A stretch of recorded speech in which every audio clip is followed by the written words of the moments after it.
തൃശൂർ നഗരത്തിൽ ജനവാസ മേഖലയിൽ ആനയടഞ്ഞ സംഭവത്തിന്റെ നടുക്കം മാറാതെ നാട്ടുകാർ. പരിഭ്രാന്തി പരത്തിയ നിമിഷങ്ങളും രക്ഷപ്പെടാനുള്ള ശ്രമങ്ങളും സംഭവസ്ഥലത്തുണ്ടായിരുന്നവർ TCVയോട് പങ്കുവച്ചു. ഏകദേശം ഒരു 10 മണിയോട് കൂടിയിട്ടാണ് അറിഞ്ഞത് ഇവിടെ ആന ഇറങ്ങിയിട്ടുണ്ട്. അപ്പം നമ്മുടെയൊക്കെ റോഡിൽ തന്നെയായിരുന്നു. അപ്പോൾ വീട് കയറിയിരിക്കാൻ പറഞ്ഞു.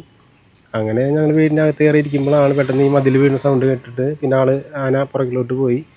പിന്നെ അതിന് ശേഷം ഞാൻ മുകളിൽ കയറി നോക്കിയപ്പോൾ പിന്നെ അവിടെ ബാക്കിലോട്ട് പോയി ഷീറ്റൊക്കെ നശിപ്പിച്ചു. ഫ്രണ്ടിലോട്ട് വന്നിട്ട് ഈ ഷീറ്റ് നശിപ്പിച്ച് ബൈക്ക് സൈക്കിളൊക്കെ നശിപ്പിച്ച്. ശരിക്കും ഇപ്പോൾ നാശനഷ്ടം ഉണ്ടായിരിക്കുന്നത് നമ്മുടെ ബൈക്കുണ്ട്, പിന്നെ പുറകിൽ വാഷിംഗ് മെഷീൻ, കട്ടിൽ, വാട്ടർ ടാങ്കുകളൊക്കെ ഉണ്ടായിരുന്നു. പിന്നെ പ്ലംബിങ് ചെയ്തൊക്കെ നശിപ്പിച്ചിട്ടുണ്ട്.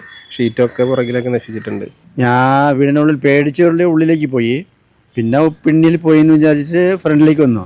അപ്പോഴേക്കും ഇവിടെ വലിയ ആനയാട്ടാ, ചെറുതൊന്നല്ലത്.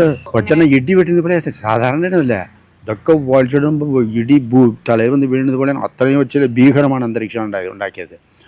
ആ ഭാര്യയൊക്കെ നെഞ്ചിടിപ്പ് ഉണ്ടാക്കിയിട്ട് ആകെ വീടുന്നായി. അപ്പോൾ ഞാൻ ഇവിടെ വന്ന് നിന്നു. ആന ഇവിടെ വന്ന് നിന്നപ്പോൾ ഇതുണ്ടല്ലോ, ഇത് പിടിച്ച് വലിച്ചിട്ടു. പുറത്ത് നിന്ന് തുമ്പിക്കൊണ്ട് വലിച്ചിട്ട് അത് വീണു. അതിന് മുൻപ് തന്നെ ഇത് ഇവിടെയൊക്കെ നശിപ്പിച്ചിട്ട് ഇത് പുറത്ത് പോകാൻ വേണ്ടി ഇവിടെ നിന്നു തോന്നുന്നു. ആരോ എന്നിട്ട് അത് ഫോട്ടോ എടുക്കാൻ വേണ്ടി ഇങ്ങനെ അതിൻ്റെ മുന്നിൽ നിന്നു.